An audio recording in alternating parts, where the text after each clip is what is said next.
यही देखु आपण मैंने समस्त उपलब्धि करूँ जून 10 तारीख दिन 2023 मसीह माननीय मंत्री आसी था कौन सी गोटे दलीय कार्यक्रम को सर्किट हाउस मैंने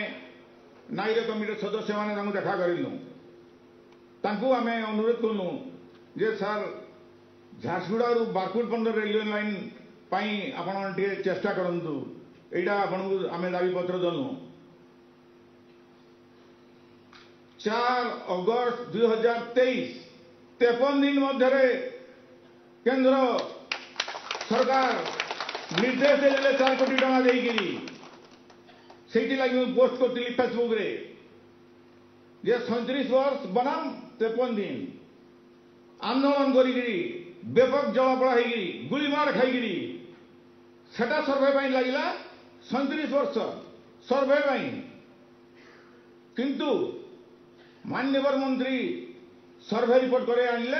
53 दिन भितर या दक्षता कर्म निपुणता एवं आग्रहर श्रेष्ठ परिचय कि नुआ आपण माने कहतु सर्वे ये करुँच से आम east coast railway Bhubaneswar office को जाइए कथा गोटे त्वरान्वित करने राधा मोहन सिंह चीफ इंजीनियर जी दायित्व अच्छा कंस्ट्रक्शन दायित्व राधा मोहन सिंह को भेटिलु सी डकई था आप कनसल्टेन्सी को कैलाश प्रधान जड़े आमको देखईदे जो कथा आम तत्रस्थ हो गलु पेन ड्राइव लगे एलईडी स्क्रीन देखईदे कौ बाट देवी जीव आपण मैंने शुणिले भी आश्चर्य हो से कथा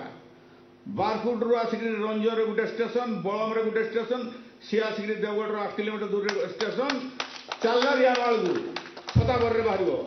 रियामाल आड़ आसिक से तिलगुंड ब्लक जा गोटे वार्ड में देवगढ़ जिलार सब रेलवे रेलवे स्टेशन